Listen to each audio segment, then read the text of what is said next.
नमस्कार, न्यूज के इकलौते फैमिली शो न्यूज की पाठशाला में आप सभी का बहुत स्वागत। मैं हूं सुशांत सिन्हा। ये वो पाठशाला जहां सबकी क्लास लगती है और खबर का हर चैप्टर इतने विस्तार से खोलते हैं कि आप उस खबर के मास्टर होकर निकलते हैं। सबसे पहले रोज की तरह आपको बताऊं कि आज कौन कौन सा चैप्टर खोलूंगा। बिहार चुनाव में राहुल गांधी की एंट्री हुई है। सदमे में टीम लालू। पहले ही दिन वो कांड किया कि मोदी नीतीश की जीत पक्की कर दी है कि आज इसके बारे में बताऊंगा। राहुल गांधी की सुई अब भी अंबानी अडानी पर अटकी। उधर मोदी ने चीन पाकिस्तान दोनों का हिसाब कर दिया क्या? तेजस्वी यादव से प्रशांत किशोर ने ऐसा क्या पूछ लिया कि सन्नाटा छा गया है? बिहार में ओसामा का साथ देकर फंस गए लालू राहुल। योगी आदित्यनाथ ने डायरेक्ट कैसे अटैक किया, आज आपको यह भी दिखाऊंगा। इसके अलावा सोना चांदी दोनों की रॉकेट बनी कीमत अचानक क्यों गिर रही है? अब क्या खेला होने वाला है? सोने की कीमत गिर रही, लेकिन मोदी देश के खजाने में गोल्ड क्यों भरते जा रहे हैं? माजरा क्या है, आज आपको समझाऊंगा। और फिर बात होगी 27 दिन 10 एनकाउंटर, 5 शातिर बदमाश ढेर। दिल्ली पुलिस के ताबड़तोड़ एनकाउंटर से अंडरवर्ल्ड में क्यों हड़कंप मच गया? दिल्ली से लेकर यूपी तक non stop encounter. Modi Yogi के मिशन क्लीन का कंप्लीट चैप्टर खोलूंगा। लॉरेंस बिश्नोई गैंग ने किसकी हत्या करके फिर से सनसनी फैला दी है, आज इसके बारे में भी बताऊंगा। और आखिर में हमारा स्पेशल सेगमेंट होगा सोचा है कभी। कभी कभी पानी की जगह बादल से मछलियां, मेंढक और सांप भी बरसते हैं। सोचा है कभी कि यह कैसे होता है? बादल में कैसे सांप, मेंढक और मछली पहुंच जाते हैं? सोचा है कभी? इसका जवाब भी मिलेगा आज। पाठशाला की पहली क्लास, बिहार चुनाव में राहुल गांधी की एंट्री। सदमे में क्या टीम लालू? पहले ही दिन वो कांड किया कि मोदी नीतीश की जीत पक्की कर दी क्या? राहुल गांधी की सुई अब भी अंबानी अडानी पर अटकी। उधर मोदी ने चीन पाकिस्तान का कैसे हिसाब किया? तेजस्वी यादव से प्रशांत किशोर ने ऐसा क्या पूछा कि सन्नाटा छा गया है? और बिहार में ओसामा का साथ देकर फंस गए लालू यादव और राहुल गांधी। योगी आदित्यनाथ ने डायरेक्ट अटैक कैसे किया? आज इस पूरी पॉलिटिक्स का चैप्टर। सबसे पहले देखिए, कई बार लोग मजाक में कहते रहते हैं कि राहुल गांधी तो नरेंद्र मोदी की सबसे बड़ी टीआरपी है। राहुल गांधी तो कांग्रेस से ज्यादा बीजेपी के स्टार प्रचारक है। लोग कहते रहते हैं कि बीजेपी को तो नरेंद्र मोदी के प्रचार करने की जरूरत ही नहीं है, बस राहुल गांधी प्रचार करने लगे बीजेपी का काम बन जाता है। लेकिन कमाल की बात यह है कि जो बातें लोग मजाक में कहते हैं उसे अक्सर राहुल गांधी खुद सही साबित करने में जुट जाते हैं। अब आप देखिए कि हफ्तों से इस बात की चर्चा चल रही थी कि राहुल गांधी बिहार में दिख क्यों नहीं रहे, राहुल गांधी बिहार जा क्यों नहीं रहे जब चुनाव चरम पर पहुंच रहा है। भाई, बीजेपी वाले भी पूछ रहे थे कि राहुल गांधी बिहार चुनाव में कब उतरेंगे। और आज जब 2 महीने के बाद राहुल गांधी बिहार चुनाव में उतरे तो भाई साहब पहले ही दिन ऐसे ऐसे कांड किए हैं कि बिहार में नरेंद्र मोदी की टीम नाच रही होगी, नीतीश कुमार की टीम उछल रही होगी और लालू तेजस्वी सदमे में होंगे। आज हम आपको बताएंगे कि बिहार चुनाव में एंट्री करते ही राहुल गांधी ने कैसे एकदम से नरेंद्र मोदी के वोट बढ़ा दिए। राहुल गांधी ने बिहार जाते ही ऐसा कर दिया कि लालू तेजस्वी माथा पकड़कर बैठे होंगे क्या? आज इसके बारे में भी बात होगी। राहुल गांधी ने पहले ही रैली में ऐसा क्या बोल दिया कि इंडी वालों को लेने के देने पड़ गए, आज इसके बारे में भी आपको बताऊंगा। और यह भी आपको बताऊंगा कि कैसे राहुल गांधी की सुई आज भी अडानी अंबानी पर अटकी है और उधर मोदी चीन पाकिस्तान दोनों का हिसाब किए बैठे। इसके अलावा बिहार के चुनाव में और क्या क्या गजब की हलचल मची है। प्रशांत किशोर ने तेजस्वी से ऐसा सवाल कौन सा पूछ लिया कि इंडी गठबंधन में सन्नाटा छा गया। बिहार में ओसामा का साथ देकर कैसे लालू और राहुल फंस गए। योगी आदित्यनाथ ने बिहार में कैसे इंडी के बाहुबलियों की धज्जियां उड़ाई हैं, सब आपके लिए लाया हूं। लेकिन पहले इस पॉलिटिक्स की एक झलक देखिए।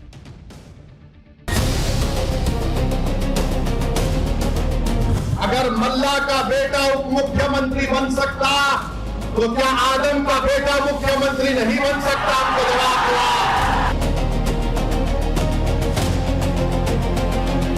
किसी औरंगजेब की मजार में जाकर के सजदा पड़े, किसी सच्चे भारतीय को शोभा नहीं देता। हम आपको वोट देंगे, आप स्टेज पे आके नाच लो, नाच लेंगे।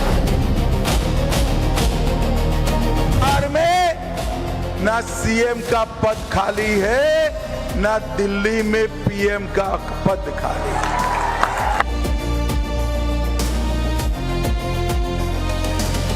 और तेजस्वी आपके उम्मीदवार पर लगाएगा छक्का।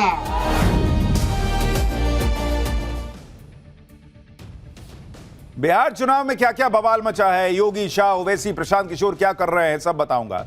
लेकिन शुरुआत राहुल गांधी से, क्योंकि राहुल गांधी पहले तो बिहार चुनाव में आ ही नहीं रहे थे। पूरा सवाल ही इसी पे घूम रहा था कि चुनाव निकल जाएगा तब आएंगे क्या राहुल गांधी। अब जब वोटिंग से कुछ दिन पहले राहुल गांधी बिहार पहुंचे तो आते ही पहले दिन ऐसे ऐसे कांड किए हैं कि आज उसी की चर्चा हर जगह हो रही। राहुल गांधी ने बिहार में आते ही सबसे पहले नरेंद्र मोदी पर अटैक करना शुरू किया और अटैक भी ऐसे कि बिल्कुल पर्सनल अटैक पे चले गए। राहुल गांधी ने कह दिया कि वोट के लिए तो पीएम मोदी मंच पर नाचने भी लग जाएंगे। सुनिए राहुल गांधी का वो बयान जिसने बवाल मचा दिया है। सुनिए कैसी भाषा और किस तरीके से नरेंद्र मोदी पर पर्सनल अटैक कर रहा है। अगर आप कहोगे नरेंद्र मोदी जी आप ऐसा ड्रामा करो वोट के लिए, वो कर देंगे। जो भी करवाना है करवा लो। मैं कह रहा हूं आप उनको कहो कि देखो भैया हम आपको वोट देंगे, आप स्टेज पे आके नाच लो, वो नाच लेंगे। नाच लेंगे, कह रहा हूं आप कोशिश करो। मोदी जी आइए, स्टेज पे आइए, भाषण मत दीजिए, डांस कर दीजिए, हम आपको वोट देंगे, देखना कर देंगे। जो भी करवाना है करवा लो। भीड़ से 200 लोगों ने कहा मोदी जी स्टेज पे जरा डांस कर दीजिए, हम वोट देंगे। डांस शुरू हो जाएगा, वो भरतनाट्यम करना शुरू कर देंगे स्टेज पे। राहुल गांधी अपनी पॉलिटिक्स में यह तक भूल जाते हैं कि वो देश के प्रधानमंत्री के लिए बोल रहे हैं। कह रहे हैं मोदी नाचने लग जाएंगे। राहुल गांधी ने पहला कांड तो यही कर दिया कि नरेंद्र मोदी पर पर्सनल अटैक शुरू कर दिया। भूल गए कि अभी जो पिछला पर्सनल अटैक था नरेंद्र मोदी पर, जिसमें उनकी मां को गाली दे दी गई थी, मंच से मां की गाली दे दी गई थी, वो बिहार की पब्लिक भूली नहीं है। और पहले ही दिन पहुंचते ही राहुल गांधी ने यह कांड कर दिया। नरेंद्र मोदी पर ऐसे पर्सनल अटैक इंडी गठबंधन को बहुत भारी पड़ते रहे और यह फिर से हो सकता है, क्योंकि आप याद कीजिए कि बिहार में ही इंडी गठबंधन के मंच से नरेंद्र मोदी को मां की गाली दी गई, तो कैसे बिहार में बवाल मच गया था। अब प्रधानमंत्री के लिए जिस तरह से राहुल गांधी ने वोट के लिए नाचने वाला बोला है, वो भी कांग्रेस और इंडी गठबंधन का अपना ही नुकसान करवाने वाला बयान है। और जहां तक नाचने वाली बात है या राजनीति के लिए कुछ भी करने वाली बात है, तो कोई राहुल गांधी से भी पूछ सकता है कि आप भी तो बहुत बार नाचे हैं, तब आप क्या कर रहे थे जब ये सब नाच रहे थे। राहुल गांधी के कई सारे ऐसे पुराने वीडियो लोग निकाल कर दिखा रहे हैं जिसमें वो सच में नाचते हुए दिख रहे हैं। नरेंद्र मोदी तो नहीं नाचे, लेकिन ये तो नाचते हुए दिख रहे हैं। पब्लिक कह रही है कि ये सब ड्रामा किए थे वोट के लिए, क्या कि जो नाचे थे। लोग तो इसे भी ड्रामा कह सकते हैं कि राहुल गांधी कभी कुली बन जाते हैं, कभी बाइक मैकेनिक बन जाते हैं। ये देखिए बक्सा उठा के कुली बने हुए लाल जैकेट पहन के, ये किसके लिए कर रहे थे। कभी बाइक मैकेनिक बन गए, कभी जाके केरल में मछुआरों के साथ पानी में कूद गए। इकोसिस्टम बाप रे बाप, 6 पैक राहुल गांधी का है, इसी में एकदम गदगद हो गया। आप नाचिए, आप पानी में कूद जाइए, आप कुली बन जाइए, आप मैकेनिक बन जाइए, आप जो है जन सेवा कर रहे हैं। दूसरे को कह रहे हैं कि नाच देगा जो बोलोगे सो। नेता तो पब्लिक के लिए जो हो सकता है वो करते ही हैं। इसमें ड्रामे वाली बात क्या है। लेकिन राहुल गांधी के भाषण पता नहीं कौन लिख के देता है। एक तो नरेंद्र मोदी पर पर्सनल अटैक करके कांड कर रहा है, दूसरी तरफ मुद्दे ऐसे ऐसे उठा रहे हैं जिनका बिहार चुनाव से कोई लेना देना नहीं। जैसे आप देखिए कि यमुना की सफाई का मुद्दा तो दिल्ली का है, राहुल गांधी से बिहार चुनाव में उठाने लगे। राहुल गांधी वही झूठ बिहार में जाकर बोलने लगे जो झूठ दिल्ली में केजरीवाल की टीम बोल रही थी कि नरेंद्र मोदी ने छठ पूजा में अपने लिए नकली यमुना बनवा दी थी। राहुल गांधी ने कह दिया कि छठ पूजा पर नरेंद्र मोदी को ड्रामा करना था, इसलिए अलग से साफ पानी लाया गया। राहुल गांधी ने क्या कहा सुनिए एक बार, फिर आपको बताऊंगा यमुना और छठ पूजा की बात पर राहुल गांधी ने क्या कांड कर दिया। अगर मोदी जी को ड्रामा करना है, छठ पूजा का ड्रामा करना है, तो पानी आ जाएगा, वीडियो कैमरा आ जाएंगे, साफ पानी, और उसी के 10 गज दूर हिंदुस्तान की सच्चाई। एक तरफ नाटक, अंबानी अदानी का हिंदुस्तान, नरेंद्र मोदी का ड्रामा, और दूसरी तरफ हिंदुस्तान की सच्चाई, गंदा पानी, बीमारी। टीवी पे आया, टीवी पे वो पाइप दिख गया कि भैया नरेंद्र मोदी जी नहाने आएंगे, बाकी हिंदुस्तान गंदे पानी में नहाएगा। नरेंद्र मोदी जी के लिए साफ पानी आएगा, पाइप में तालाब बनाया जाएगा, मोदी जी ड्रामा करेंगे। ये पूरे हिंदुस्तान ने देखा है।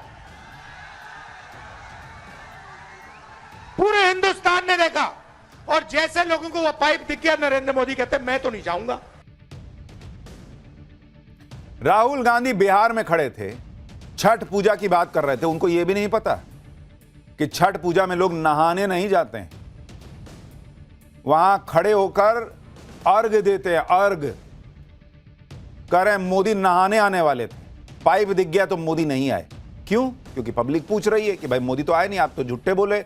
पहले केजरीवाल की टीम से पूछ रही थी, अब वही नैरेटिव ये वो उठा के ले आए, क्योंकि इनको आग लगी है कि भाई बिहारी और उत्तर पूर्वांचली लोग तो देख रहे हैं कि दिल्ली में नरेंद्र मोदी ने वो करके दिखा दिया, इतना साफ पानी में छठ हो गया जो केजरीवाल 11 साल में नहीं कर पाए। राहुल गांधी ने छठ को लेकर पीएम पर जो बात की वो तो सबको पता है कि पीएम का कोई कार्यक्रम था ही नहीं, इसलिए तो साफ झूठ है। लेकिन छठ पर राहुल गांधी की एक बात बीजेपी ने पकड़ ली। बीजेपी ने आरोप लगाया कि राहुल गांधी ने छठ पूजा को ड्रामा बताकर बिहार की आस्था से अपमान किया है।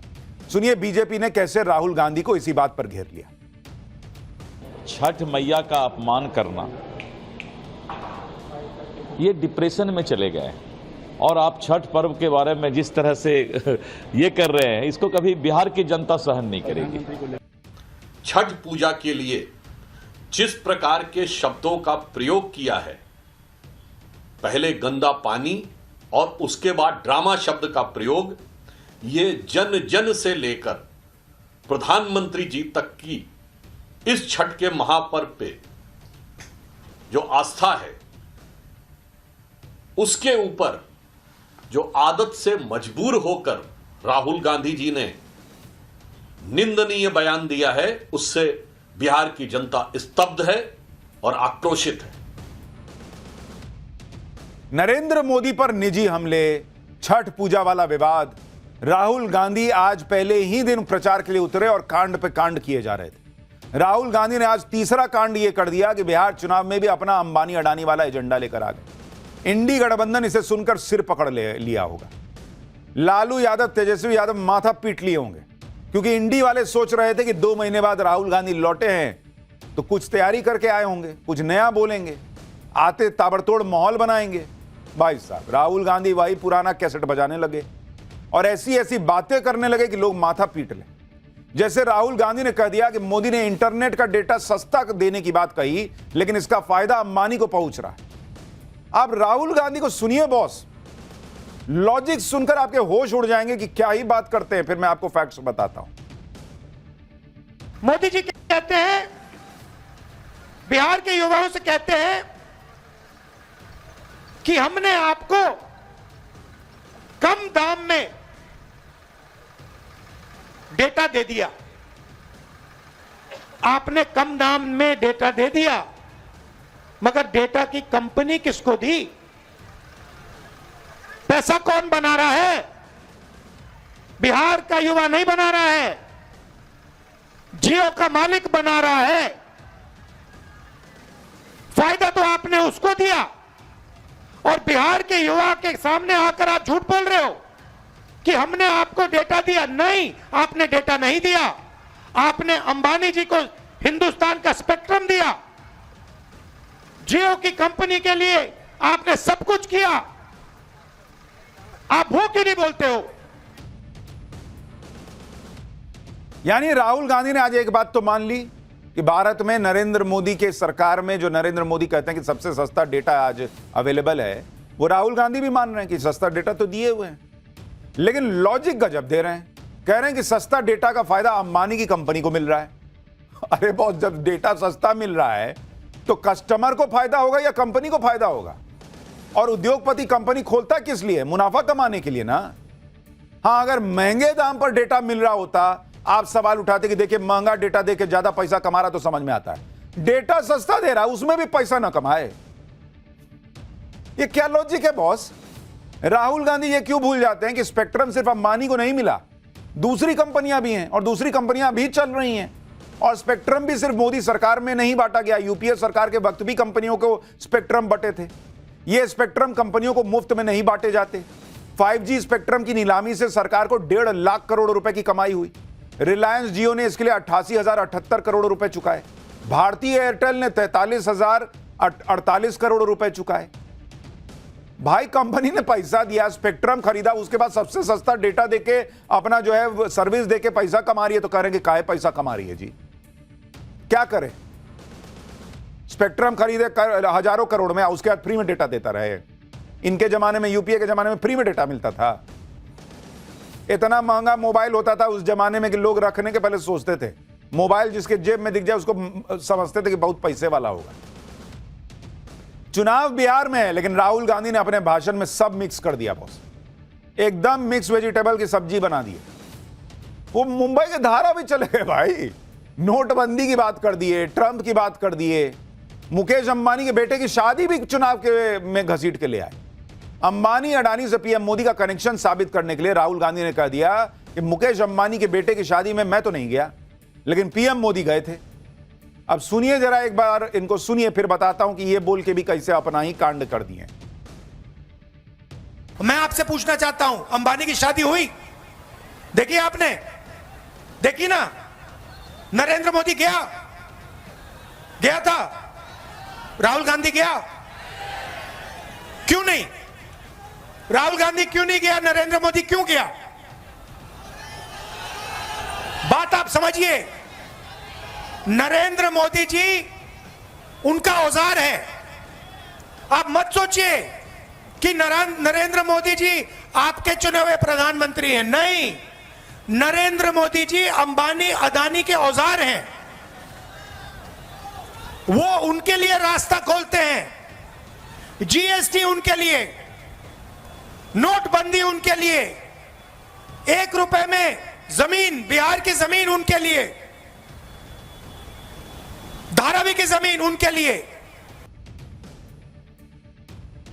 लॉजिक तो थोड़ी देर छोड़ दीजिए, लेकिन भाषा देख रहे हैं कि मोदी गया, जैसे इनके दोस्त हैं नरेंद्र मोदी गया था। राहुल गांधी ने ऐसा माहौल बना दिया कि उद्योगपति मुकेश अंबानी के बेटे की शादी में किसी का जाना मतलब वो अंबानी के लिए काम करता है, वो अंबानी की कठपुतली हो गया। लेकिन शायद राहुल गांधी ये भूल गए कि वो जिस मंच से ये भाषण दे रहे थे, उस मंच पर तेजस्वी यादव भी बैठे थे, और लालू यादव और उनका पूरा परिवार मुकेश अंबानी के बेटे की शादी में गया था। देखिए भाई, लालू यादव तो व्हील चेयर पे गए भाई, तबीयत खराब, चला नहीं जा रहा है, लेकिन गए। तो औजार हैं अंबानी के कि व्हील चेयर पे चले गए। अब ये राहुल गांधी का बयान सुनकर तेजस्वी भी सोच रहे होंगे कि ये भाई आप तो नहीं आए थे तो ठीक था, गजबे गजबे कांड कर रहे हैं। अब पब्लिक पूछ रही है कि मोदी अगर एक आदमी अंबानी के औजार है तो ये क्या है? ये पूरा औजार का सेट ले है क्या जो फोटो में दिख रहा है? क्या है ये? बोल दिए। तेजस्वी यादव को उम्मीद तो यही रही होगी कि राहुल गांधी आए हैं बैटिंग करने तो कुछ रन मारेंगे। उनको क्या पता था कि 3-4 विकेट रन आउट करा देंगे। राहुल गांधी ने आज जो जो बोला उससे इंडी वालों को ही लेने के देने पड़ जाएंगे। राहुल गांधी बिहार गए तो कहने लगे कि आज जहां भी देखते हैं मेड इन चाइना है, मेड इन बिहार होना चाहिए। ये वही बातें हैं जो राहुल गांधी हर राज्य के चुनाव में करते आए। एक बार सुनिए कैसे मेड इन बिहार लाए हैं, फिर उसका भी सच आपको बताता हूं। जहां भी आप देखो मेड इन चाइना, हमारा कहना है कि मेड इन चाइना नहीं, मेड इन बिहार होना चाहिए उस फोन के पीछे। फोन के पीछे मेड इन चाइना नहीं, मेड इन बिहार। और फोन कहां बने? बिहार में। शर्ट, पैंट, फोन, कैमरा, सारे के सारे मेड इन बिहार। और बिहार के युवाओं को उन फैक्ट्रियों में रोजगार मिले, ऐसा बिहार हम चाहते हैं। राहुल गांधी जो है वो कह रहे हैं कि मेड इन बिहार होना चाहिए। पहली बात, जो चीज बिहार में बनेगी और कहीं बिकेगी, बाहर जाएगी, तो उसमें मेड इन इंडिया लिखा होगा कि मेड इन बिहार लिखा होगा। हिंदू को तो जाति में बांटने की बात करते ही हैं, देश को भी क्या राज्यों के हिसाब से चलाएंगे क्या? कि हर जगह जहां जो चीज बनेगी वो उस स्टेट का नाम लिखा होगा, मेड इन इंडिया नहीं लिखा होगा। मेड इन चाइना लिखा होता है कि मेड इन ग्वांगझोउ लिखा होता है, मेड इन शंघाई लिखा होता है, मेड इन अमेरिका लिखा होता है कि मेड इन फ्लोरिडा लिखा होता है, मेड इन वॉशिंगटन डीसी लिखा होता है, मेड इन न्यूयॉर्क लिखा होता है क्या? सब लोग अपना देश का नाम लिखते हैं। राहुल गांधी को मेड इन बिहार चाहिए अलग से। राहुल गांधी बिहार जाकर मेड इन बिहार बोलते हैं, मेड इन बक्सर बोलते हैं, मेड इन दरभंगा जैसी बातें करते हैं।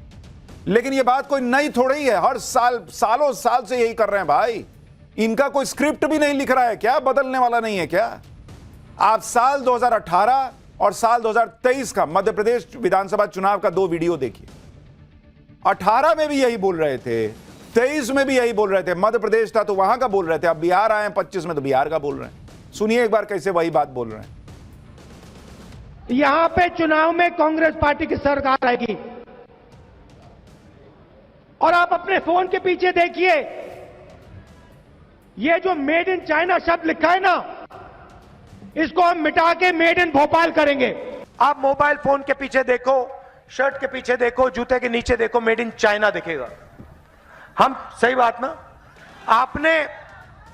आपने कभी किसी कैमरा के पीछे, शर्ट के पीछे मेड इन मध्य प्रदेश देखा है? नहीं देखा। ये हम करना चाहते हैं। 2018 से 2025 हो गया बॉस। राहुल गांधी वही स्क्रिप्ट पढ़े जा रहे हैं। इनको made in Madhya Pradesh, made in Chhattisgarh, made in Bihar देखना है। राहुल गांधी को बिहार का फोन बना हुआ देखना है। उनके मुताबिक जैसे इंडिया में फोन बन ही नहीं रहा है। लेकिन राहुल गांधी जी फंसे हुए हैं इस वक्त में। भारत नहीं फंसा हुआ है, भारत बढ़ रहा है। मैं आपको दिखाता हूं, मेड इन इंडिया मोबाइल उनको देखना है। मेड इन इंडिया तो नहीं, मेड इन बिहार बोल रहे थे, लेकिन हम तो मेड इन इंडिया की बात करेंगे। मेड इन इंडिया फोन देखिए, मेड इन इंडिया फोन 2014-15 में कितना बनता था पता है आपको? मेड इन इंडिया फोन, जो देश में फोन यूज होता है उसका 26% मेड इन इंडिया होता था। आज की डेट में 2024-25 में मेड इन इंडिया फोन कितना है मार्केट में आपको पता है? 99.2% बॉस। 99.2% भारत में जो फोन यूज हो रहा है वो मेड इन इंडिया है। और इनके जमाने में 26% हुआ करता था। मैन्युफैक्चरिंग प्लांट, यानी जो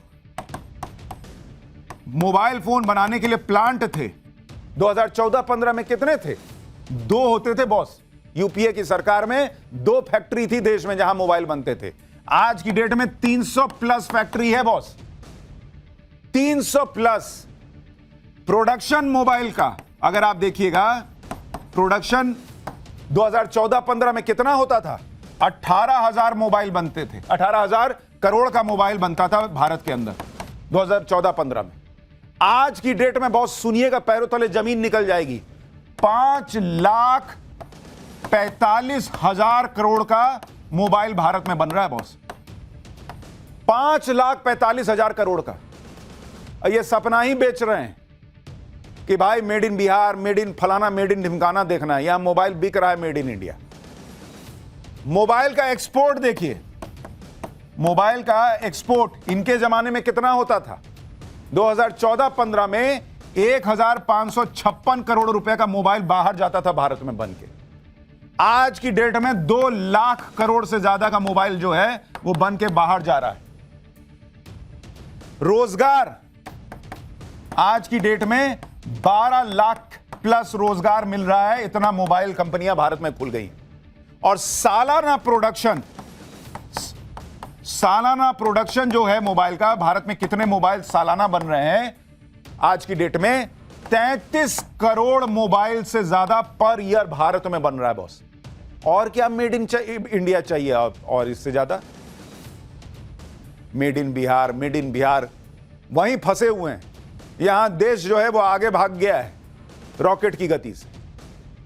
राहुल गांधी के इतने सारे कांड के बीच भी बिहार चुनाव में बहुत कुछ चल रहा है। जैसे इंडी गठबंधन इस बात पर नरेंद्र मोदी और नीतीश कुमार को घेरने में जुटा है कि एनडीए अपना सीएम फेस नहीं बता रहा। नीतीश कुमार चुनाव के बाद सीएम रहेंगे या नहीं, यह बात एनडीए नहीं बता रहा। नीतीश कुमार को लेकर कैसे आज राहुल गांधी और अमित शाह भिड़ गए, एक बार वो भी देखिए। नीतीश जी का चेहरा का प्रयोग हो रहा है। रिमोट कंट्रोल बीजेपी के हाथ में है। आप ये मत सोचिए कि अति पिछड़ों की आवाज उधर सुनाई देती है। 3-4 लोग कंट्रोल करते हैं, बीजेपी कंट्रोल करती है, उनके हाथ में रिमोट कंट्रोलर है और उनको सामाजिक न्याय से कोई लेना देना नहीं है। मैं आज दोनों को कहकर जाता हूं, बिहार में ना सीएम का पद खाली है, ना दिल्ली में पीएम का पद खाली है।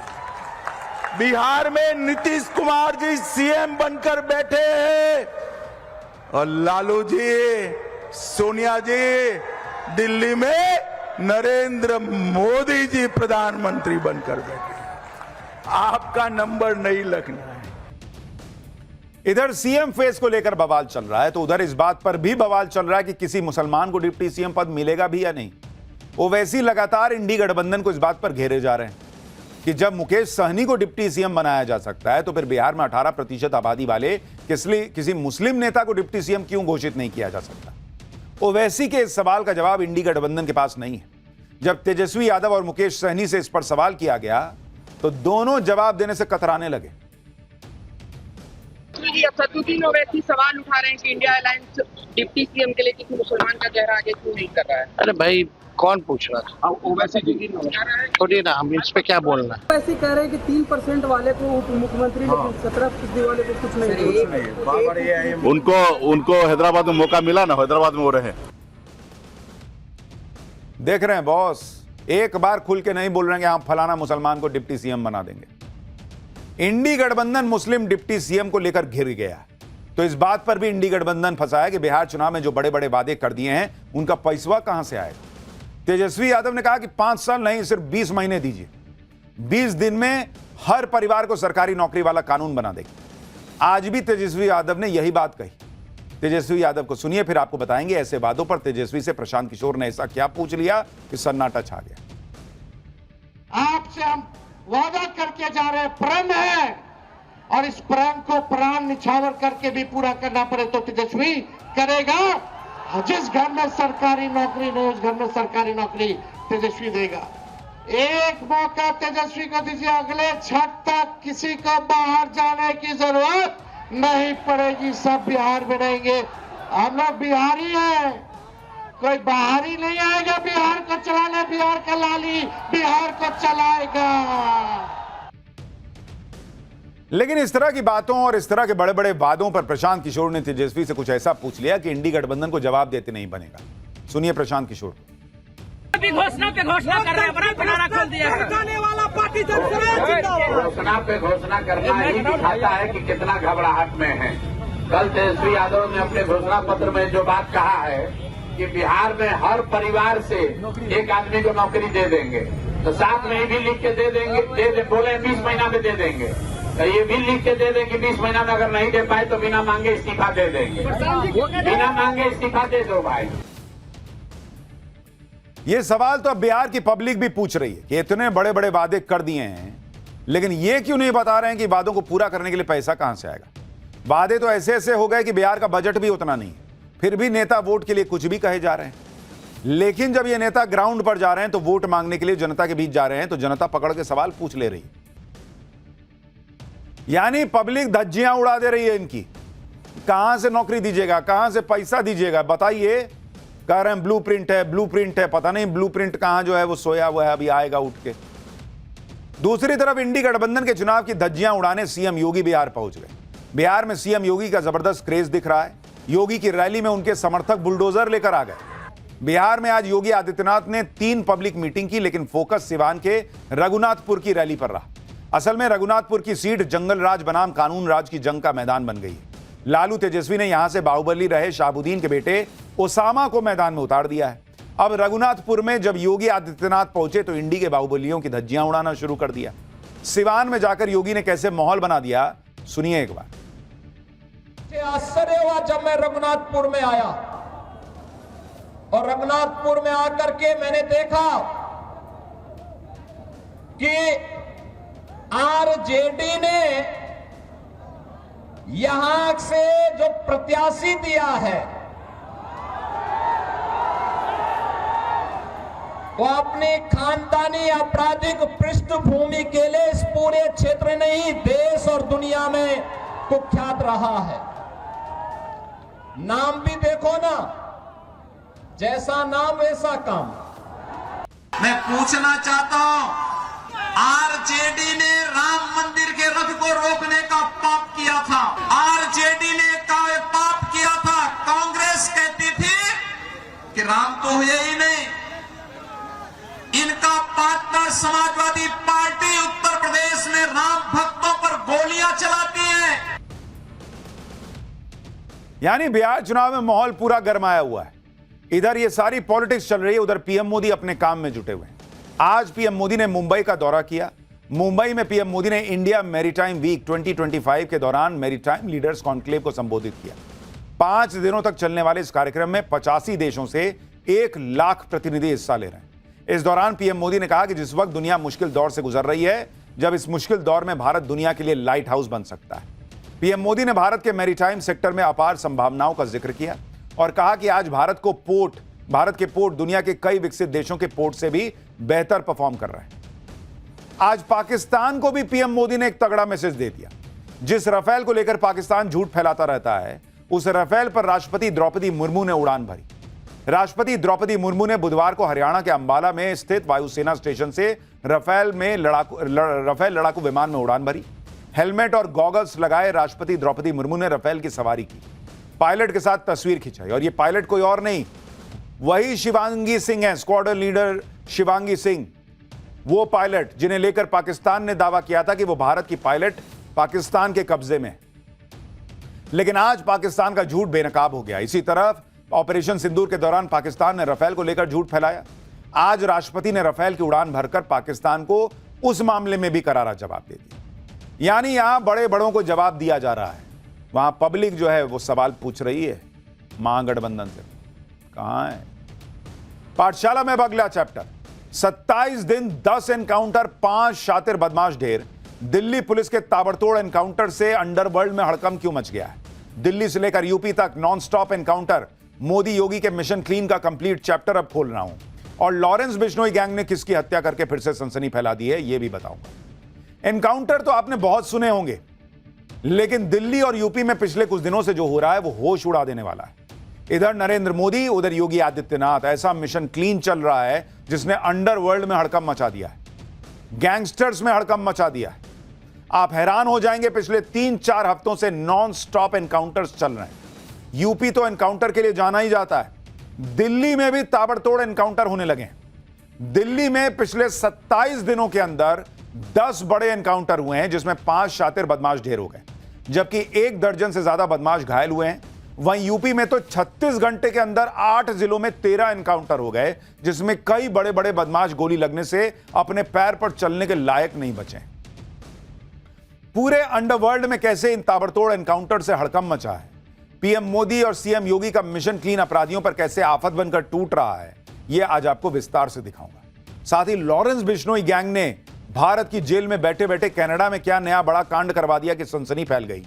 इसके अलावा ड्रग्स माफिया पर भारत में नरेंद्र मोदी ने जो एक्शन शुरू करवाया, वैसा ही एक्शन अब ब्राजील जैसे देशों में कैसे शुरू हो गया है, इसके बारे में भी आपको बताऊंगा। दिल्ली में तो गजब ही हो रखा है, ऐसे ताबड़तोड़ एनकाउंटर चल रहे हैं कि सब हैरान हो गए। दिल्ली में अपराधियों के तगड़े और पुराने गैंग हैं, लेकिन सबकी कमर टूटने लगी है।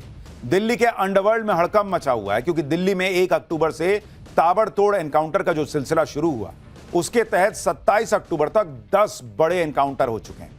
और इस ऑपरेशन के जरिए दिल्ली से हरियाणा, राजस्थान और बिहार तक फैले क्राइम नेटवर्क पर दिल्ली पुलिस ने करारा प्रहार किया है। दिल्ली पुलिस के मुताबिक यह अभियान उस रणनीति का हिस्सा है जिसके तहत दिल्ली में एक्टिव गैंग और अपराधियों को एक एक करके निशाने पर लिया जा रहा है। दिल्ली पुलिस की नजर उन अपराधियों पर भी है जो सोशल मीडिया के जरिए दहशत फैलाने में जुटे रहते हैं। दिल्ली में हो रहे ताबड़तोड़ एनकाउंटर से गैंगस्टर्स के होश उड़े हुए हैं। दिल्ली पुलिस का यह नॉन स्टॉप ऑपरेशन जारी है। आज भी दिल्ली के न्यू उस्मानपुर इलाके में पुलिस की बदमाशों के साथ मुठभेड़ हुई। दोनों तरफ से हुई फायरिंग के बाद शातिर बदमाश काला गिरफ्तार कर लिया गया। काला के खिलाफ अलग अलग थानों में कई केस दर्ज हैं। दिल्ली में ये ताबड़तोड़ एनकाउंटर कैसे शुरू हुए, अब आपको वो भी दिखाता हूं। दक्षिण दिल्ली के जैतपुर इलाके में 1 अक्टूबर को पुलिस और बदमाशों के बीच जबरदस्त मुठभेड़ हुई। इस मुठभेड़ में रोहित गोदारा और गोल्डी बराड़ गैंग के 2 शूटर राहुल और साहिल पकड़े गए। दोनों शूटर्स पर सोशल मीडिया इन्फ्लुएंसर की हत्या का कॉन्ट्रैक्ट लेने का आरोप था। पुलिस के मुताबिक यह गैंग विदेश में बैठे गैंगस्टर रोहित गोदारा के इशारे पर काम करता था। इसके बाद 3 अक्टूबर को दिल्ली पुलिस ने इसी सिंडिकेट से जुड़े 2 और गैंगस्टर्स को कापासेड़ा इलाके में मुठभेड़ के बाद गिरफ्तार किया। 7 अक्टूबर को दिल्ली पुलिस ने गुरुग्राम पुलिस के साथ मिलकर एक बड़ा ऑपरेशन अंजाम दिया। इस बार मुठभेड़ में नेपाल के गैंगस्टर भीम महाबहादुर जोरा को ढेर कर दिया गया, जो साल 2024 में जंगपुरा के एक डॉक्टर की हत्या समेत कई केसेस में वांटेड था। 10 अक्टूबर को नरेला इंडस्ट्रियल एरिया में पुलिस ने एक बदमाश आफ्ताब आलम को मुठभेड़ के बाद गिरफ्तार किया। 22 अक्टूबर को द्वारका में हुई एक मुठभेड़ में मर्डर केस में वांटेड एक बदमाश पकड़ा गया। सबसे बड़ा एनकाउंटर तो 23 अक्टूबर को हुआ। इस मुठभेड़ में दिल्ली पुलिस ने बिहार पुलिस के साथ मिलकर रोहिणी इलाके में बिहार के 4 गैंगस्टर्स रंजन पाठक, बिमलेश महतो, मनीष पाठक और अमन ठाकुर को ढेर कर दिया। ये चारों बदमाश सिग्मा गैंग के सदस्य थे और बिहार में हत्याओं के कई मामलों में मोस्ट वांटेड थे। दावा किया गया कि ये चारों बदमाश बिहार विधानसभा चुनाव से पहले बड़ी वारदात की साजिश रच रहे। इसके बाद 25 अक्टूबर को दिल्ली में 2 और एनकाउंटर हुए, जिनमें 4 बदमाश फायरिंग में घायल होने के बाद पकड़े गए। और 27 अक्टूबर को 10वां एनकाउंटर रजौरी गार्डन में हुआ। इस एनकाउंटर में भी फायरिंग के दौरान एक बदमाश घायल हो गया। यानी अपराधियों पर ताबड़तोड़ एक्शन हो रहा है दिल्ली के अंदर। उधर यूपी में योगी के जिस एनकाउंटर मॉडल पर विरोधी अक्सर सवाल उठाते हैं, उस मॉडल का असर अब दिल्ली ही नहीं देश के दूसरे राज्यों में भी आए दिन देखने को मिल रहा है। सीएम योगी ताल ठोक कर कहते रहे हैं कि अपराधियों को यूपी छोड़ना होगा या फिर अपराध छोड़ना होगा। आप देखिए हाल फिलहाल में यूपी में जो एनकाउंटर हुए हैं। यूपी के मेरठ में पुलिस ने 25,000 के इनामी बदमाश का एनकाउंटर में इलाज कर दिया। बदमाश आसिफ, पुलिस को कई दिनों से इसकी तलाश थी। उस पर हत्या की कोशिश, डकैती और अवैध हथियार रखने के आरोप में गैंगस्टर और एनडीपीएस एक्ट के तहत करीब 15 केस दर्ज थे। इसी तरह गाजियाबाद में पुलिस ने ऑपरेशन लंगड़ा के तहत 3 बदमाशों को लंगड़ा कर दिया। बदमाशों की घेराबंदी करने के बाद पुलिस ने उनसे सरेंडर के लिए कहा। बदमाशों ने पुलिस पर गोली चलाने की गलती कर दी, जिसके बाद जवाबी कार्रवाई में तीनों बदमाशों के पैर में गोली लगी। पुलिस ने उन्हें गिरफ्तार कर लिया, कंधे पर टांग के ले गए। इसी तरह हापुड़ में हुए एनकाउंटर में पुलिस ने 20,000 के इनामी बदमाश को गिरफ्तार किया। वाराणसी में पुलिस ने एनकाउंटर के बाद 3 गो तस्करों को गिरफ्तार किया।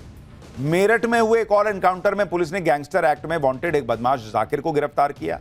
एनकाउंटर के दौरान बदमाश के पैर में गोली लगी। मुरादाबाद में भी पुलिस की छेड़छाड़ के आरोपी अनवर अली के साथ मुठभेड़ की खबर है। 9 साल की बच्ची से छेड़खानी के आरोपी अनवर का पुलिस ने वारदात के महज 15 घंटे के अंदर इलाज किया। अब अनवर अपने पैर पर खड़े होने के लायक नहीं बचा। 2017 में सीएम बनने के बाद से ही सीएम योगी कानून व्यवस्था को लेकर बहुत सख्त है और अब एक बार फिर से यूपी में अपराधियों के खिलाफ एक्शन तेज हो गया है। सीएम योगी के मिशन शक्ति 5.0 के तहत यह एक्शन हो रहा है। पिछले 36 घंटों के अंदर 10 से ज्यादा एनकाउंटर हुए हैं यूपी में। अपराध के खिलाफ जीरो टॉलरेंस की नीति के तहत एक्शन मिशन शक्ति 5.0 में महिला सुरक्षा पर फोकस दिया जा रहा है। सीएम योगी भी लगातार अपराधियों को कड़ा मैसेज देते रहते हैं। वो ऐसा नहीं कि बिना बोले हो गया है, चेतावनी वो लगातार देते रहे हैं। सुनिए एक बार सीएम योगी को। भेदभाव किसी के साथ नहीं, सुरक्षा सबको प्राप्त हो रही है और सरकार की तो पहले से ही घोषणा है कि अगर बेटी की सुरक्षा के साथ खिलवाड़ किया तो तय मानिए कि अगले चौराहे पर यमराज टिकट काटने के लिए खड़ा होगा, छोड़ेगा नहीं। अगर किसी को यमराज से टिकट कटवाना हो तो किसी राह चलती हुई बेटी के साथ छेड़खानी करके दिखा ले। और यह केवल प्रदेश कर सकता है, उत्तर प्रदेश सरकार कर सकती है। और ये हमारी वचनबद्धता भी है कि हर बेटी को सुरक्षा देंगे, हर राहगीर को सुरक्षा देंगे, हर व्यापारी को सुरक्षा देंगे। सरकार तो जो जिस भाषा में समझेगा उस भाषा में समझाना भी जानती है और अच्छी तरीके से जानती है। आप देखिए कि पिछले 8.5 साल से यूपी में किस तरह से अपराध पर लगाम लगाने की कोशिश हो रही है। यूपी में कुल 15,726 एनकाउंटर किए गए, जिसमें 256 दुर्दांत अपराधी यमलोक पहुंचाए गए। 31,960 अपराधियों को गिरफ्तार किया गया। एनकाउंटर में 10,324 अपराधी घायल हुए। इस दौरान 18 पुलिसकर्मी भी शहीद हुए, जबकि 1,754 पुलिसकर्मी घायल हुए। बड़े बड़े गैंगस्टर्स की बात हो रही है तो इनमें जेल में बंद लॉरेंस बिश्नोई का नाम सबसे बड़ा है। गुजरात की जेल में बंद लॉरेंस बिश्नोई का गैंग अब भारत के बजाय कनाडा में ज्यादा एक्टिव होता नजर आ रहा है। अब तक दिल्ली और यूपी में दहशत फैलाने के लिए लॉरेंस गैंग के गुर्गे फायरिंग करते थे।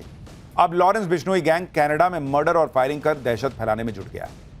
कनाडा में लॉरेंस बिश्नोई गैंग ने पंजाबी सिंगर चन्नी नट्टन के घर पर फायरिंग कर दी। इसके साथ ही लॉरेंस बिश्नोई गैंग ने कनाडा में ही एक कारोबारी दर्शन सिंह की हत्या की जिम्मेदारी भी ली।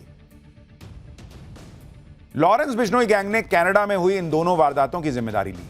सोशल मीडिया पोस्ट पर लॉरेंस गैंग से जुड़े गोल्डी ढिल्लन ने भारतीय मूल के कारोबारी दर्शन सिंह की हत्या की वजह भी बताई। कहा गया कि हत्या इसलिए की गई क्योंकि वो ड्रग्स का मोटा कारोबार करता था और उसने लॉरेंस बिश्नोई गैंग को मांगने पर पैसे देने से इनकार कर दिया था। इस हत्या का एक सीसीटीवी वीडियो भी सामने आया है जिसमें कारोबारी दर्शन सिंह अपनी कार की ड्राइविंग सीट पर बैठते नजर आ रहे हैं। तभी सड़क के दूसरी तरफ खड़ी कार से एक शूटर उतरकर उनकी कार की तरफ जाता दिखता है और फिर कार की विंडो से ताबड़तोड़ फायरिंग करता है। इसके बाद शूटर वापस अपनी कार के पास पहुंचता है और वहां से फरार हो जाता है। कारोबारी की हत्या के तुरंत बाद लॉरेंस बिश्नोई गैंग ने एक पंजाबी सिंगर को भी निशाना बनाया और दहशत फैलाने के लिए पंजाबी सिंगर चन्नी नट्टन के घर पर ताबड़तोड़ फायरिंग की। भारत में मिशन क्लीन चल रहा है। कनाडा में लॉरेंस बिश्नोई गैंग दहशत फैला रहा है तो ब्राजील में भी ड्रग्स माफिया के खिलाफ इतिहास का सबसे बड़ा एक्शन हुआ है। ब्राजील के रियो डी जेनेरो शहर में ड्रग्स माफिया के खिलाफ ऐसा जबरदस्त एक्शन शुरू हुआ कि पूरा शहर युद्ध का मैदान बन गया। ड्रग्स माफिया के ठिकानों पर ड्रोन अटैक और हेलीकॉप्टर से की गई बमबारी की वजह से हर तरफ धुआं उठता नजर आ रहा है। शहर की सड़कों पर ड्रग्स माफिया के गुर्गों के शव बिछे नजर आ रहे हैं। हर तरफ सिक्योरिटी फोर्स के जवानों ने मोर्चा संभाला हुआ। शहर की गलियां लगातार हो रही फायरिंग से दहल गई। इस ऑपरेशन में 2500 से ज्यादा पुलिसकर्मियों के साथ सेना के जवान भी शामिल हैं। ऑपरेशन के दौरान ड्रग्स कार्टेल के 100 से ज्यादा मेंबर मारे गए, 80 से ज्यादा गिरफ्तार किए गए। छापेमारी में सिक्योरिटी फोर्सेज ने 100 से ज्यादा अत्याधुनिक हथियार और बड़ी मात्रा में ड्रग्स भी बरामद किया। यह छापेमारी रियो डी जेनेरो के उस इलाके में की गई जो सालों से ड्रग्स ट्रैफिकिंग का सेंटर बना हुआ था। इस इलाके में पूरी तरह ड्रग माफिया का कंट्रोल था और वहां रहने वाले लोगों से ड्रग माफिया की तरफ से सुरक्षा टैक्स तक वसूला जा रहा था। तो भाई वहां तो जो ड्रग्स माफिया था उसका इलाज कर दिया गया है। पाठशाला में अब वक्त है अगले चैप्टर का। सोना चांदी दोनों की रॉकेट बनी कीमत अचानक क्यों गिर रही है? अब क्या खेला होने वाला है? सोने की कीमत गिर रही लेकिन मोदी देश के खजाने में गोल्ड क्यों भरते जा रहे हैं? क्या माजरा है? अब इसका चैप्टर है। बॉस, सोने और चांदी की कीमतों ने हैरान कर रखा है। धनतेरस और दिवाली तक सोने की कीमतें आसमान पर पहुंच गई थी। सोने की कीमतों ने ऑल टाइम हाई का रिकॉर्ड तोड़ दिया था और चांदी भी उसी रफ्तार से बढ़ रही थी। पब्लिक असमंजस और दुविधा में थी कि क्या करें, सोना भी खरीदें, रुक जाएं। धनतेरस और दिवाली पर महंगा होने के बाद भी लोगों ने सोना खरीदा। अब आगे शादियों का सीजन है और अब सोने चांदी की कीमतें गिर रही हैं। सोने और चांदी के दाम औंधे मुंह गिर रहे हैं और हमने आपको पाठशाला में कहा था कि थोड़ा संभल के बॉस, मार्केट जो है, इनकी प्राइस जो है वो क्रैश भी हो सकती है। जितनी तेजी से कीमतें बढ़ी थी उतनी ही तेजी से कीमतें कम हो रही हैं सोने चांदी की। इस बात की आशंका पहले से लोग जता भी रहे थे कि सोना चांदी के दाम कम होंगे, लेकिन असमंजस और दुविधा की स्थिति अभी भी बनी हुई है क्योंकि सोने और चांदी की कीमतें कहां जाकर रुकेंगी अब ये कोई नहीं जानता। देश की इकोनॉमी में सोने का महत्वपूर्ण रोल होता है और इसीलिए सोने की कीमतें कम होने पर तरह तरह की बातें हो रही हैं। गोल्ड प्राइस अभी और कितना नीचे जाएगा इसका सवाल पूछा जा रहा है। कुछ दिन पहले तक पूछ रहे थे और कितना ऊपर जाएगा, अब पूछा जा रहा है कितना नीचे जाएगा। दिवाली पर महंगाई के बाद भी कितना सोना बिका? सोने चांदी के दाम बढ़ने और गिरने की क्या थ्योरी है? भारत 6 महीने में विदेश से 64,000 किलो सोना क्यों ले आया भाई? भारत में गोल्ड रिजर्व 880 टन के पार हो गया है। भारत क्यों इतनी तेजी से गोल्ड जमा कर रहा है? ये सारे सवालों के जवाब आज आपको दूंगा। ये सारी थ्योरी डिटेल में बताऊंगा। सोने और चांदी की कीमतें और कितनी कम हो सकती हैं? क्या कीमतों का बढ़ना और फिर घटना इसमें कोई पेंच है? अगर आप सोना खरीदने का प्लान कर रहे हैं, चांदी खरीदने का प्लान कर रहे हैं, तो भाई पूरा चैप्टर देख लीजिएगा क्योंकि यहां कंप्लीट जानकारी वाला चैप्टर खोल रहा हूं। धनतेरस और दिवाली पर सोने की कीमतों ने तहलका मचा दिया था। इसी की चर्चा हो रही थी कि सोने की कीमत कहां जाकर रुकेगी। सोने के साथ चांदी की कीमतें भी पब्लिक को मुंह दिखा रही थी। सोने और चांदी की कीमतों का यह हाल था कि हर दिन नया रिकॉर्ड बन जा रहा था। आज यह हाल है कि गिरावट का रिकॉर्ड बन रहा है। आप देखें कि ऑल टाइम हाई प्राइस से सोने चांदी की कीमतें कितनी गिर गई। दिल्ली की बात करें तो 22 कैरेट सोना जो 20 अक्टूबर को 1,29,553 रुपए प्रति 10 ग्राम था, वो 28 अक्टूबर को 1,18,252 रुपए प्रति 10 ग्राम हो गया। यानी 8 दिन में ऑलमोस्ट 11,300 रुपए की गिरावट आ गई है सोने की कीमत।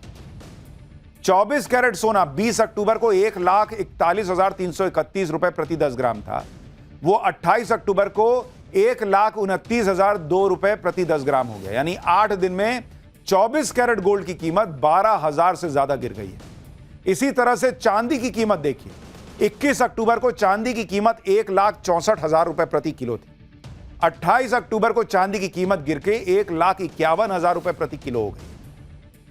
यानी एक हफ्ते के अंदर चांदी की कीमत 13,000 रुपए प्रति किलो गिर गई। सोने की कीमतें गिर रही हैं तो लोग हैरान हैं कि ऐसा क्यों हो रहा है। जिन लोगों ने महंगी कीमत पर सोना खरीदा था वो और परेशान हैं, क्योंकि उनको उम्मीद थी कि भाई यहां से तो ऊपर ही जाएगा, नीचे नहीं आएगा। सोने की कीमत बढ़ने और गिरने की वजह क्या होती है, पहले उसको समझिए। पहली वजह तो है सोने की कीमतें दुनिया में अनसर्टेनिटी बढ़ने से तेजी से बढ़ती हैं।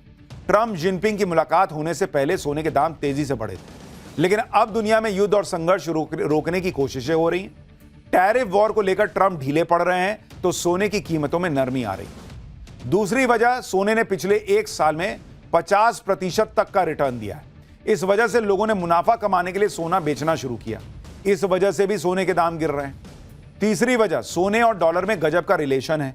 जितना डॉलर मजबूत होगा सोने की कीमत कम होगी। डॉलर इंडेक्स में आज 0.2 अंकों का सुधार आया, जबकि अक्टूबर में 7 दिन के अंदर डॉलर 1.2 अंक टूटा था, जिसकी वजह से सोने के दाम तेजी से बढ़े थे। चौथी वजह, दुनिया भर के सेंट्रल बैंक का बंपर सोना खरीदना, जैसे कि चीन और भारत के बैंक सोना खरीद रहे हैं, इससे भी सोने की कीमत कम होती जा रही है। यानी ऑल टाइम हाई से सोना और चांदी की कीमत अब गिरावट की तरफ है। लेकिन सवाल खड़ा हो रहा है कि सोने और चांदी के दाम और गिरेंगे या फिर बढ़ सकते हैं। हालांकि कुछ एक्सपर्ट्स के मुताबिक सोने की ग्लोबल कीमत फिलहाल $4,000 प्रति आउंस है, जो 2026 तक $5,000 प्रति आउंस हो सकती है। यानी सोने की कीमत में 25% के जंप होने का अभी भी अनुमान जताया जा रहा है। वहीं मॉर्गन स्टैनली रिसर्च के मुताबिक सोने की कीमत 2026 में $4,400 प्रति आउंस तक जा सकती है। यानी एकदम पैनिक मोड में बेच देना है, ये करना, ये सब मत कीजिएगा। अभी थोड़ा संभल के रहिए, अभी देखते रहिए, समझते रहिए क्या हो रहा है। आप ये भी देखिए कि धनतेरस और दिवाली पर सोने चांदी के दाम आसमान पर थे, उसके बाद भी लोगों ने सोना चांदी जमकर खरीदा। दिवाली के पहले 2 दिनों में भारत में लोगों ने 40 टन सोना खरीदा। धनतेरस और दिवाली पर 70,000 करोड़ रुपए का सोना खरीदा गया। बॉस, लोगों ने गहनों के बजाय सोने के सिक्के और गोल्ड बार खरीदे। ज्यादातर लोगों ने सोने की खरीदारी निवेश के मकसद से की। भारतीय परिवारों के पास मौजूद सोने की कीमत 335 लाख करोड़ रुपए है। यानी इस वक्त भारतीय परिवारों के पास जो सोना रखा है उसकी कीमत 335 लाख करोड़ रुपए है। यानी सोना महंगा हो या सस्ता, उसकी बिक्री में कमी नहीं आ रही। सोना आज भी लोगों के लिए सबसे सुरक्षित निवेश में से एक माना जा रहा है। अब एक सवाल यह भी है कि सोना खरीदने का सही समय क्या है। वैसे तो सोने में निवेश करते समय अपनी बुद्धि और विवेक का इस्तेमाल करना चाहिए, क्योंकि मार्केट बहुत वोलाटाइल होता है। ऐसे में आपका अपना असेसमेंट, रिसर्च, लक फैक्टर भी जरूरी होता है। बाकी कुछ इशारे हैं जिनसे आप समझ सकते हैं कि सोना खरीदने का सही समय क्या है। अगर दुनिया में शांति है, कोई बवाल नहीं हो रहा, तो सोने के दाम कम होंगे या स्थिर होंगे। अगर डॉलर की कीमत बढ़ती रहेगी या डॉलर मजबूत होता रहेगा तो सोने की कीमत गिरने की संभावना रहती है। दुनिया के बड़े देशों पर नजर रखिए, अगर वहां के सेंट्रल बैंक सोना खरीद रहे हैं तो इससे सोने के दाम कम हो सकते हैं। ये सारे संकेत हमेशा सही ही हो, इसकी भी गारंटी नहीं है। सोना खरीदने से पहले अपनी खुद की रिसर्च जरूर कीजिए। अगर निवेश के लिए कर रहे हैं तो भी, नहीं तो शादियों या फिर फेस्टिव सीजन में तो लोग सोना खरीदते ही रहते हैं। सोना किसी भी देश की इकोनॉमी में बड़ी भूमिका निभाता है और भारत दुनिया की सबसे तेजी से बढ़ती इकोनॉमी है। भारत का बहुत सारा सोना विदेशों में जमा है, जो धीरे धीरे भारत वापस लाया जा रहा है। भारत में सोने का भंडार बढ़ाने के पीछे की वजह भी आपको बताता हूं। मार्च 2025 से सितंबर 2025 यानी 6 महीने में 64,000 किलो सोना भारत लाया गया। मार्च 2023 से अब तक 2,74,000 किलो सोना भारत वापस लाया जा चुका है। दुनिया में तेजी से बदल रहे हालात और युद्ध की वजह से सोना वापस ला रही है मोदी सरकार। रूस यूक्रेन युद्ध के बाद रूस का फॉरेन एक्सचेंज यूरोप और अमेरिका ने जब्त कर लिया था। ग्लोबल मार्केट में सोने की कीमतें बढ़ने से भी भारत अपना सोना विदेश से वापस ला रहा है। अपने फॉरेन रिजर्व को सुरक्षित रखने के मकसद से भी भारत सोना वापस ला रहा है। फिलहाल भारत के पास कितना गोल्ड रिजर्व है वो भी आपको बता देता हूं। भारत के भंडार में फिलहाल 880.8 टन सोना मौजूद है। इसमें से 575.8 टन सोना भारत में रखा गया है। 290.3 टन सोना बैंक ऑफ इंग्लैंड और बैंक ऑफ इंटरनेशनल सेटलमेंट्स में रखा हुआ है। यानी भारत का गोल्ड रिजर्व बढ़ रहा है और आज जियोपॉलिटिक्स का जैसा माहौल है उसे देखते हुए एक महत्वपूर्ण कदम, क्योंकि जितना आपके पास गोल्ड रहेगा आप मान के चलिए कि आपकी इकोनॉमी उतनी स्टेबल रहेगी। दुनिया में डॉलर गिरे बढ़े आप कह सकते हैं भाई हमारे पास सोना है, आपकी इकोनॉमी मजबूत रहेगी। पीएम मोदी देश के खजाने को सोने से भर रहे हैं, दूसरी तरफ देश में सोने का भंडार भी मिल रहा है। सोने का नया भंडार वहां मिला है जिसके बारे में कोई सोच भी नहीं सकता। बिहार के जमुई जिले में सोने का इतना बड़ा भंडार मिलने की बात है जिससे बिहार की भी सूरत बदल जाएगी। जियोग्राफिकल सर्वे ऑफ इंडिया की रिपोर्ट के मुताबिक बिहार में सोने का विशाल भंडार है। जमुई जिले में 222 मिलियन टन गोल्ड रिजर्व का पता चला है, जो भारत में सोने के संसाधनों का कुल 44% है। बिहार में सोने का खनन अभी तक सीमित रहा है। इसका सही इस्तेमाल करने से बिहार देश की इकोनॉमी का केंद्र बन सकता है। अब ऐसा ना हो तेजस्वी ये कह दें कि यही गोल्ड का खजाना मिला है, मेरी सरकार आएगी सोना निकालूंगा, सबको सरकारी नौकरी दूंगा, पैसा है मेरे पास। अभी टाइम है बॉस, ये ना बोल दीजिएगा। खैर, सोना बरस रहा है या नहीं बरस रहा, पैसा इस देश में बरस रहा है या नहीं बरस रहा, ये तो देश देख रहा है। और अब हमारा स्पेशल सेगमेंट सोचा है कभी, वो सवाल जो दिमाग की बत्ती जला दे। और आज का सवाल ये कि कभी कभी पानी की जगह बादल से मछलियां, मेंढक और सांप बरसते हो सकता है आपने देखे होंगे, नहीं देखे तो ये देखिए दिख रहा है। लेकिन सोचा है कभी कि बादल में से मछली कैसे बरस सकती है बॉस? आसमान से बारिश होती है तो पानी गिरता है, लेकिन कभी कभी आसमान से मछली, मेंढक की भी बारिश होने लगती है, जिससे लोग हैरान रह जाते हैं। क्या आप जानते हैं कि ऐसा क्यों होता है? आसमान से मछलियों और मेंढकों की बारिश क्यों होने लगती है? दरअसल जब कोई बवंडर समुद्र के पास या समुद्र तल को पार करता है तो समुद्र के पानी भी बवंडर के दायरे में आ जाता है। वो नहीं ऐसे गोल गोल घूमता है, उसमें वो पानी भी आ गया।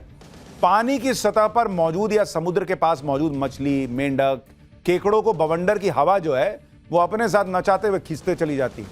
ये जीव बवंडर के साथ उड़ते रहते हैं और तब तक आसमान में होते हैं जब तक हवा की गति कम नहीं होती। जब हवा की स्पीड धीमी पड़ती है तब ये बवंडर जहां कहीं भी आसमान में रहते हैं वहां सारी चीजों को बारिश के साथ गिरा देते हैं। इस दौरान बवंडर में फंसी मछली, मेंढक, केकड़े जमीन पर गिरते हैं बारिश के साथ में। तो ऐसा लगता है कि बादल में से गिर रहे हैं, लेकिन बादल में से नहीं गिर रहे होते हैं, वो बवंडर में फंसे हुए होते हैं। कई बार समुद्री बवंडर कई किलोमीटर दूर जाकर रुकता है या उसकी स्पीड कम होती है और इस वजह से बवंडर के साथ उड़ रहे मछली, मेंढक जैसे जीव भी समुद्री इलाकों से दूर जाकर गिरते हैं। तो लोगों को लगता है कि अरे आसमान से मछली की बारिश हो रही। बारिश मछली की नहीं होती है, बारिश तो पानी की होती है। वो बवंडर के साथ आई मछली गिरती है तो लगता है मछली या मेंढक की बारिश हो रही है।